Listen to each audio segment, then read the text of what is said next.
On the air everywhere, this is New England Broadcasting.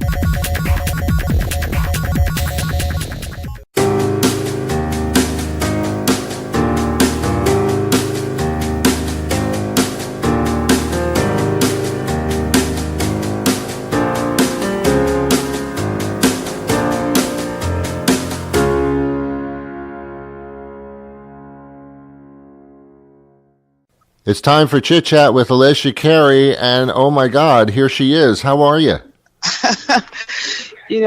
I'm doing wonderful. Thank you, Ron. How are you? I'm great. It's a beautiful Wednesday, and there you have it. Spectacular. Spectacular. Elesia is sitting in a coffee shop in Manhattan, and I'm sitting in the studio in Boston, and that's the background. Now the meat. That's it. Now the meat of the show. We discuss social issues, things that kind of make sense Pop to up. people. Yeah, thanks. I was having trouble there for a second. It's all right. Thank you very much.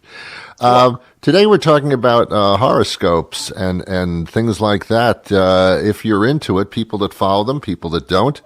And I guess we'll start with where we're at as far as that's concerned. I'll ask you, do you follow the daily horoscopes? No, I don't, but I believe in them. And I kind of believe in the signs of them. I am a Capricorn.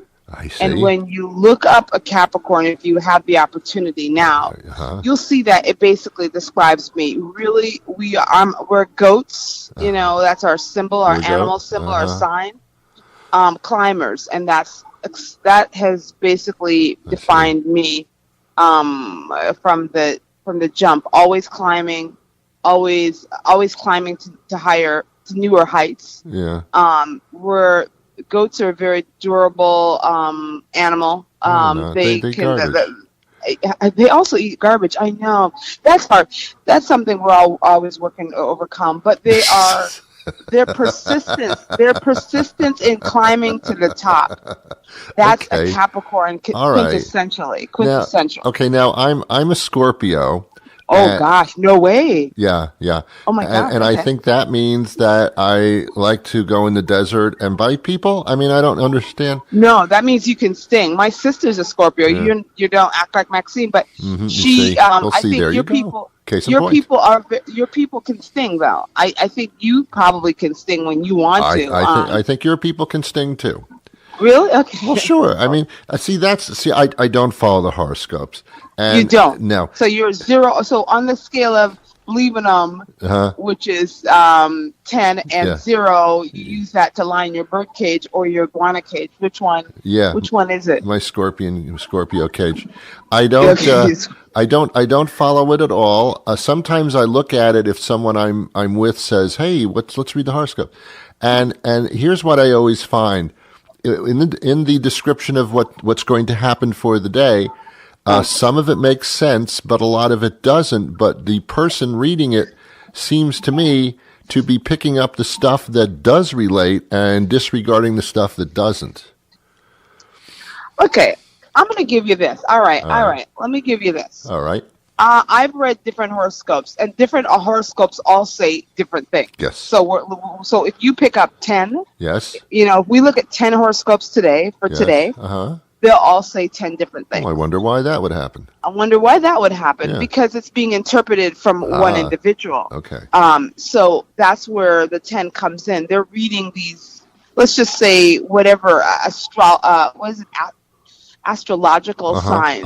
Oh gosh, that was a big word for me today. Well, you're in a coffee shop. You're in a coffee shop. I am. I'm going to work it out. That's right. Like a cramp. Okay, but so that's what I feel, that they're kind of interpreting these stars or signs or whatever, and they come up with their version of it. Some of them are close together, some of them are farther apart. But for me, I don't necessarily follow the day-to-day horoscopes because I don't. I can't tell you the last time I read it. My godmother, she follows it. But I do believe, like I said, I feel that the signs that are allotted to people based on when they're born, I feel that the traits, I've seen similar traits with similar group of people, and I fit under the umbrella, which, by the way, when they describe the signs, most of these astrologists are very close when it comes to characteristics of each of the different 12 signs. I don't know.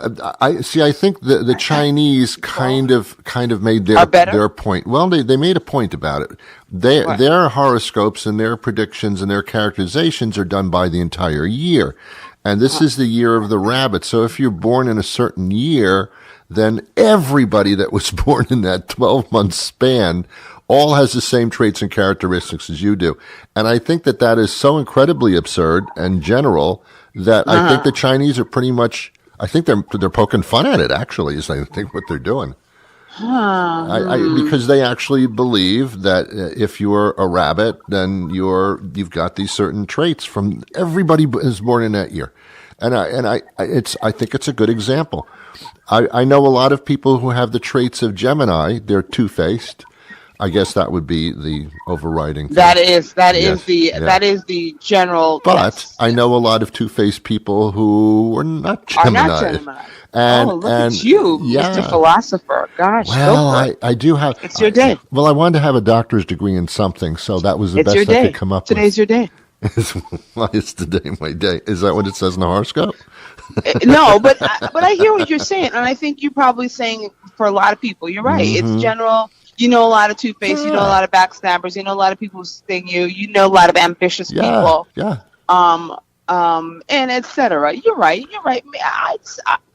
You're absolutely right. I feel that it's not science, but I feel that it's a 50-50. I feel that there's some aspects of it when it comes to, like I said, the characteristics. I think there's certain aspects of it in this that holds true for me. Yeah. I find, but for example, like you said, I am a very, what's the word I'm looking for? Gosh, I'm gonna be good to myself this morning. I would say overly ambitious. How's that? Yes. Person. And I was actually in let's just say a production with somebody who is also quote unquote one of my peoples, the Capricorn. People. And I did not find that individual to be like moi. So yes, I was more like, what? You know, it was kind of like, what? You're a who or what? Seriously? So you know what? I'm not gonna. I'm gonna let you have this today. I believe in the characteristics. I believe in the signs, but I don't necessarily do the daily horoscopes. I'm not gonna say one paper or one situation, one person's better than the other. Yeah. So I'm gonna give this to you. It's a 50-50. I don't live my life by it, but I kind of, Well, that's good. Well, if you don't live your life, I put my big toe in it. Oh, okay. If you live your life by it, that's like anything else. You really shouldn't live your life by anything other than yourself. If you totally rely on something else, that's not wonderful. All right. But I'm going to meet you halfway, actually.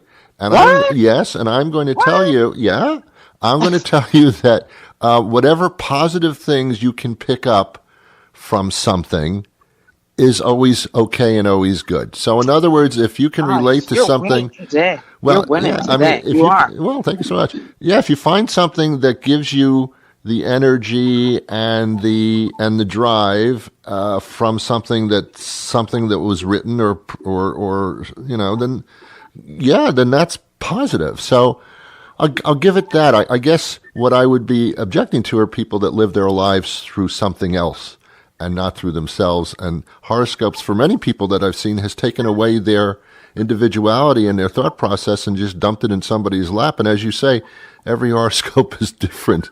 So it kind of doesn't make sense in that way. But there you go. I think we got a 50-50 going.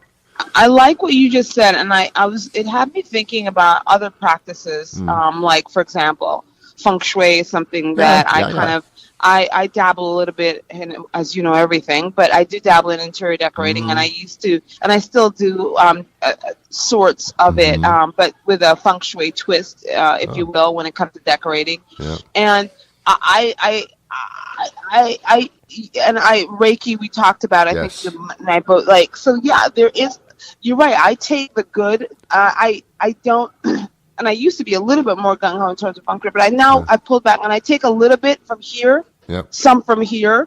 You know that I am a Christian woman of God situation, and so I base my life on that. In all honesty, but I do take a little bit of different from there, from Buddhism. Like I do try to meditate sometimes when I'm very stressed out. So you're right. If we are able, I mean, life is supposed to be moderation. I think when we get into trouble is when we go full hog in one direction. You know, Correct. we become off kilter, and we only see the color yellow or the color pink, and we ignore the rest of the rainbow. But absolutely, I would liken it to walking through a field of fruit trees. Oh, and gosh, if there's a guy with a bushel of fruit and they give you the bushel and they say a bushel and they say I have picked these fruits for you, take these fruits and eat them, they are picked for you, I have picked them. That I don't like that. I would rather go walking through the orchard and pick from the trees from the fruits that I find to be appetizing to me and that really make me happy and make me fulfilled, and fruits that I want to eat. I will pick my own fruits, thank you very much, but I will pick them from all the trees. I will consider all the trees to pick my fruits from. Oh my gosh, very enlightening, Ron. I know, what's wrong with me? What is wrong with me? What is going on today with you? But I agree. And also feel free to, like you said, trying these new fruits, and if you don't like them, like you said, I do think that sometimes we get trapped into not trying new fruits. Right. And I say there's something to be said about opening up. Each day there are different fruits that are added to that bushel. You know what I mean? But it's the freedom. It's a freedom of picking the fruits that are right for you, and not the fruits that somebody has picked for you. And also we're giving the opportunity to try, not just the freedom of picking what's right for you. Try things outside of your scope. Wow. You know what I mean? And I don't mean to pun on those words, but outside of your field of range. Like, for example, this is a long time ago, but I was not a sushi person. I'm still not major sushi. Me either. But I was dating somebody at that time, and he was a big sushi person, and he's like, try sushi. And I was like, well, I would say not. And he was like, try it. And eventually I got around to, I did baby steps, and then eventually, like, I love sushi. But it was going out of my field, my comfort level. And now, to be very honest, I'm not major sushi person, but I ebb and flow between different, food groups and situations and what have you. But if I hadn't been, if that hadn't been introduced to me, I probably would have been kind of ignorant to it. So I'm saying, we need to all explore other bushels, or look, or try to be open. Yeah, that, or just eat more fish. Eat more fish. Okay. That's what it says in my horoscope today. Is that what it says in your horoscope today? You know what's so funny? While we're here, we should have looked up our horoscopes. Well, that would have really jumbled it up. But we don't plan this, so who knew? Who knew? You know, it's chit chat. It's chit chat. Join us next week. You never know what we're going to talk about. We don't even know until we're going to do it. We don't, because it's in the horoscope. That's right. We have to wait and see what they say. She's Elesia Carey. I'm Ron Van Dam. Thanks so much. Thanks, Elesia.